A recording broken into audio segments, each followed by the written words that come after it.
happy to have this opportunity to present the information. It's a story about 3 generations of Florida pioneers. It appeals to readers of all ages. I know I've read it several times myself. It's been said that everyone who lives in Florida should read this book, and I totally agree with that. In this program tonight, Patrick Smith's son, the video producer Rick, will present a multimedia show he's produced about his father's life, work, and literature. It's called Patrick Smith's Florida is a Land Remembered. This isn't a book lecture or a talk. It's a unique form of visual storytelling. Along the way, you'll learn about several fascinating experiences in Patrick Smith's writing career that prepared him to write a blockbuster novel like A Land Remembered. Rick will have you laughing, thinking, clapping, smiling, and touched in many ways as you enjoy this program. So here to take you on a visual journey into old Florida and the life of Patrick Smith, I'd like to introduce Rick Smith. Rick?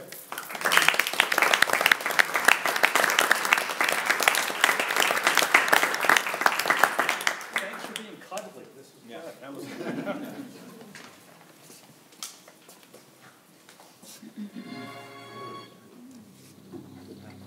I got to get the spooky music on.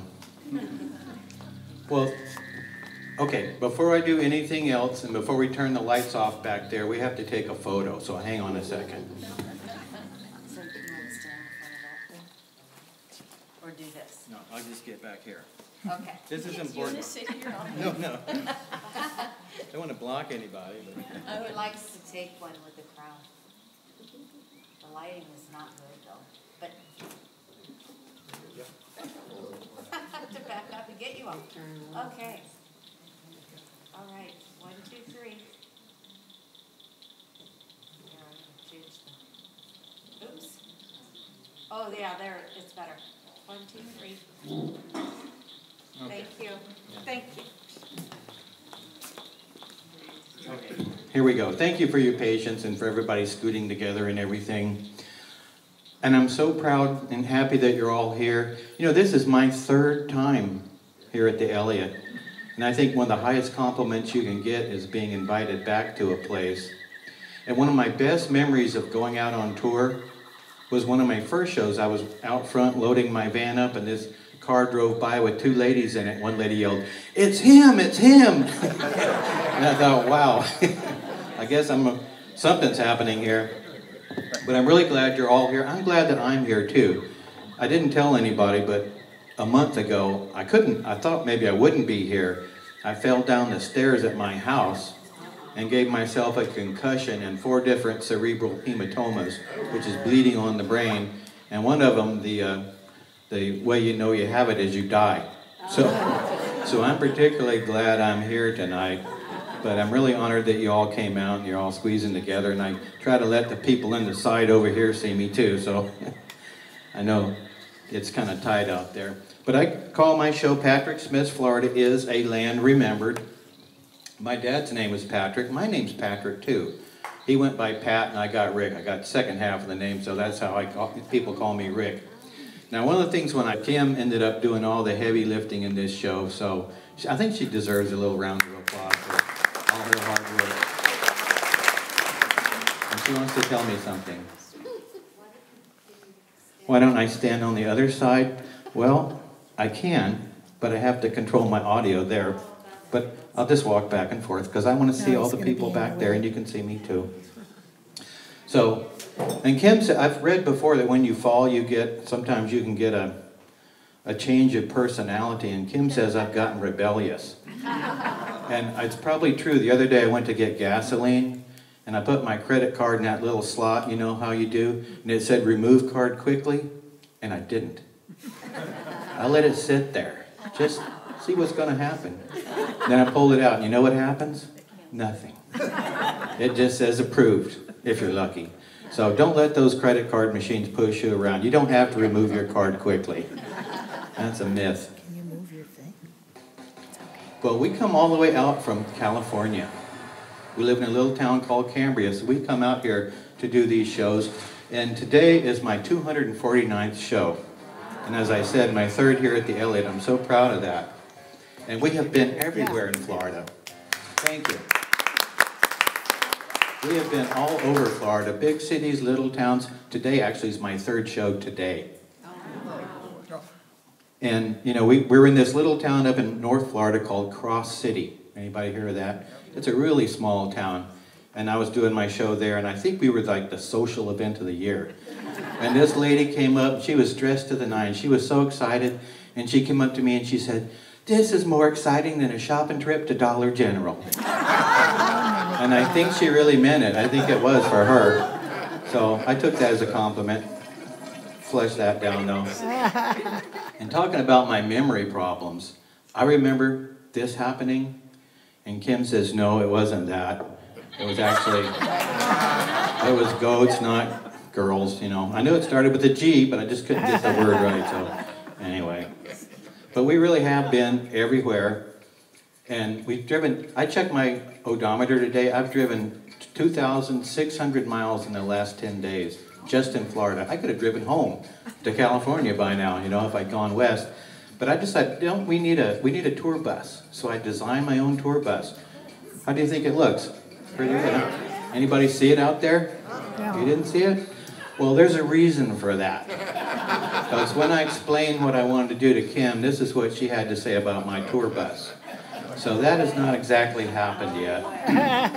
I still have dreams though. And so we had to come out from California the old-fashioned way. We flew, but you know, I still have my, I have goals. And I'll be honest with you, that hasn't happened either. But we're working on it. I don't think it ever will. So this show isn't about me. I know I'm kind of showing off here, but it's about my dad, Patrick Smith. He passed away in 2014. He was a very popular public speaker. He's been everywhere, and that's kind of how I got into it. People started asking me to come to do it when he couldn't do it anymore. But luckily, I got him to sit down from my video camera and give me the talk that he would have given you if he was here tonight. So I've captured all that. Kim and I spent like 2 years going out and photographing and collecting photos to illustrate what he talks about, so it's not just him talking to you. So that's the DVD I made about him. So because I did that, I've captured what he would say to you, and I'm able to bring him in to this show several times. So you'll get to meet Patrick Smith. What I hope to share with you is some of the ways one writer put together his work. But in order to do this, I will also have to talk about Florida. Now this will be a Florida some people know, but most people don't know. And it will be a Florida based on the research and writing of several novels. So that's Patrick Smith. I got to turn my volume up. That's why I was trying to stay over here on this side. But that's him. And I used to always tell my audience that he's helping me do my show. And it occurred to me a couple months ago, no, I'm helping him do his show. Because this really is his show you're going to see tonight. And I'm just helping put the pieces together. So this is really Patrick Smith's show. This is just a joke.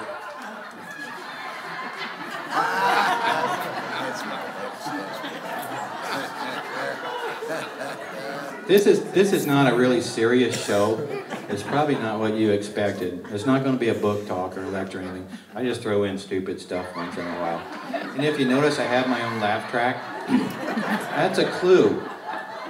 I have my own applause track too, so if my audience doesn't react appropriately, I'll turn on the applause. So that's the book everybody wants to hear about. How many people here have read A Land Remembered? Wow, most of you. That's wonderful. That book has been in print since 1984, and every year it sells more than the year before, which is very unusual for a book. And it's largely because people like you read it, you love it, and you tell somebody else, and you share the book, and they do the same thing. It just keeps growing and growing and growing. But that's not the only book he wrote. And I'm going to show you quickly the other books he wrote, because you can't just write one book and it's one like A Land Remembered. He had to work up to it, sort of. These are the other books he wrote. I think every one of them is wonderful. And if you get a chance, you should try some of the other ones. You'd love them. Oh. So there's the applause. That's a clue.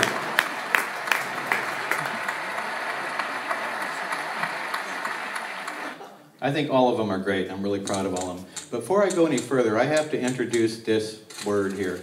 Now, does everybody know what that thing is? Typewriter. Dad wrote all of his books on a typewriter. He never learned to use a computer. So if he wrote a chapter and wanted to rewrite it, he had to start over and write the whole thing all over again. I want to introduce the word crackers because it comes up a lot of times in the show. Some of you know what crackers means in Florida and some of you don't. When I say it out in California, people think it's an insult to somebody. But it's not. If you're a Florida cracker, it generally means you've been here, your family's been here for generations. How many people here were born in Florida? 7. Something like that. Are you guys crackers? Were your parents born here? No. 2. Not many people are anymore. Most people come here from someplace else. But Dad wrote an essay once called, "What is a Florida Cracker?" And in that, he defines where he thinks the word cracker came from.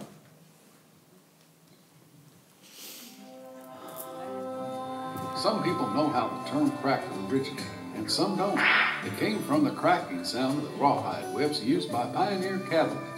Thus, the original crackers were men who herded cows. The sound of the whips could be heard for miles, so the whips were used for communication purposes. 1 crack meant come to dinner, 2 cracks meant something else, and so on. It was pioneer Florida's first wireless telegraph system. The whips were lethal, capable of popping off the head of a rattlesnake at 10 paces. During hard times when gunpowder and bullets were in short supply, men used the whips to kill small animals for food. And does anybody know what makes the cracking sound? He's got it. It breaks the sound barrier. If you do it just right, it's faster than the speed of sound. So you create a little sonic boom there. And it can really hurt if you do it wrong. Now, I brought my whip along. I warn you, I'm not very good. And it's a really long whip. It's okay. So you got... It's okay. It's okay? Yeah, we Okay. get it. She said I don't have to do it.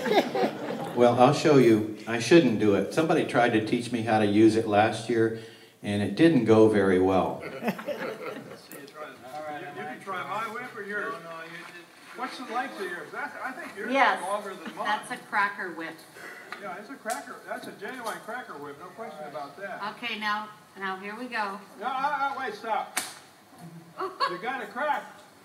Look where you're holding the handle. All the way to the bottom. Now. Now. Come on now, come on. Hey, stretch it back. Throw it up in the air. Throw it back. So, a couple of rounds of that, and I gave up on cracking the whip. I am laughing.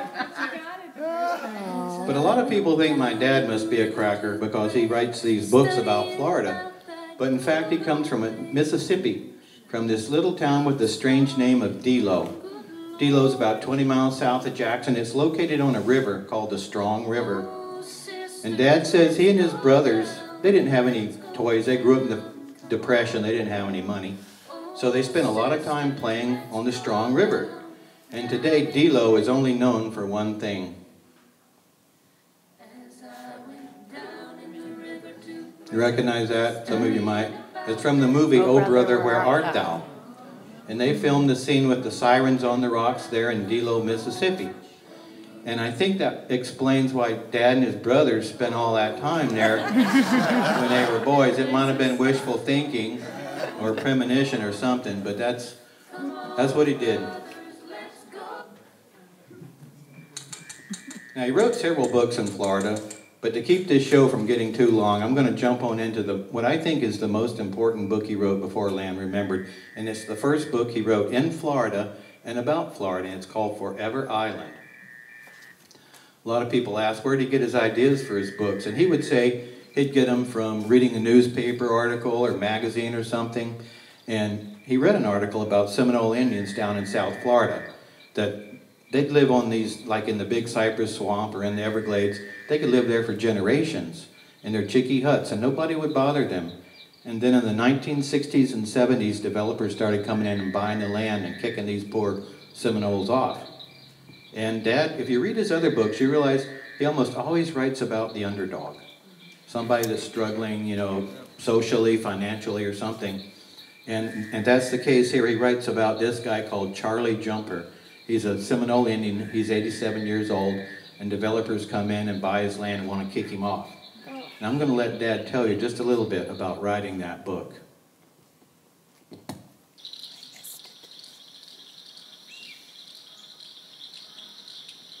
The first novel that I wrote about Florida was the one called Forever Island.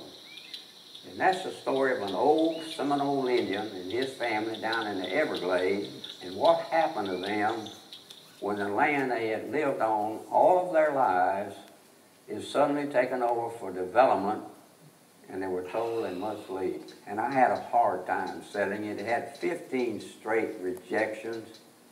Every company up in New York that I would send it to, they would send it back and say, you know, this is a very touching story, and it's beautifully written, but it has no commercial value.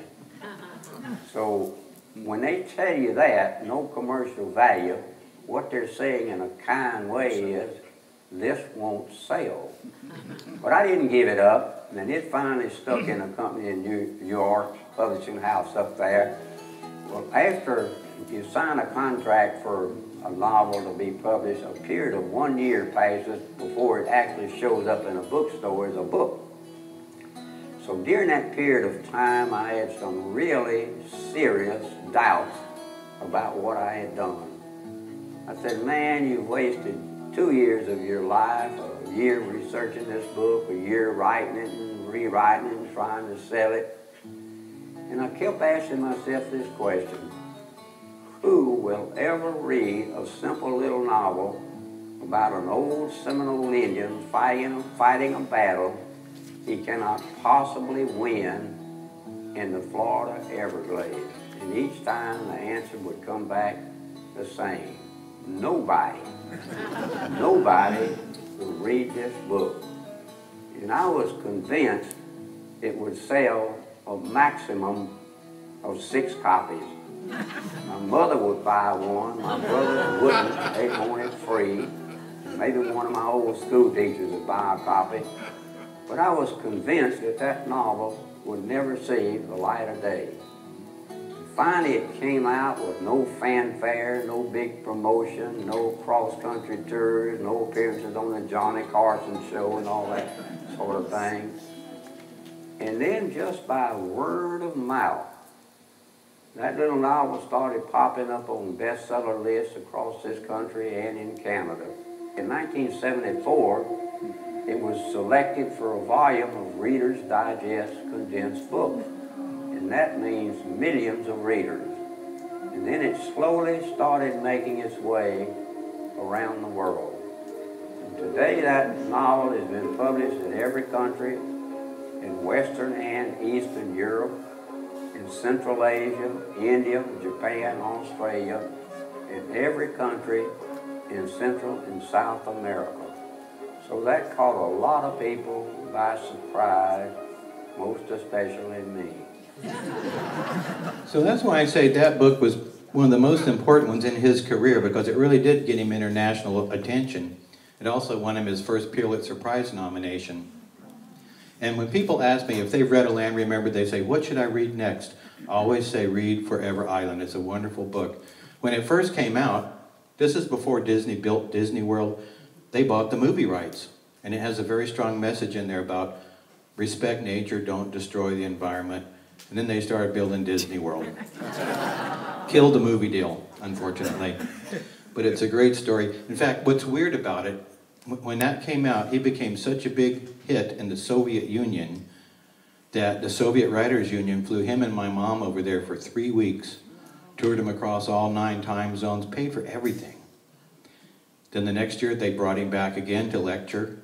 The year after that, the Bulgarian Writers Union made him their honorary president. He was like a rock star over there in that Baltic area. And he said the best he could figure out why was they were fascinated with alligators. There's a lot of stuff about alligators in there. So I highly recommend that book.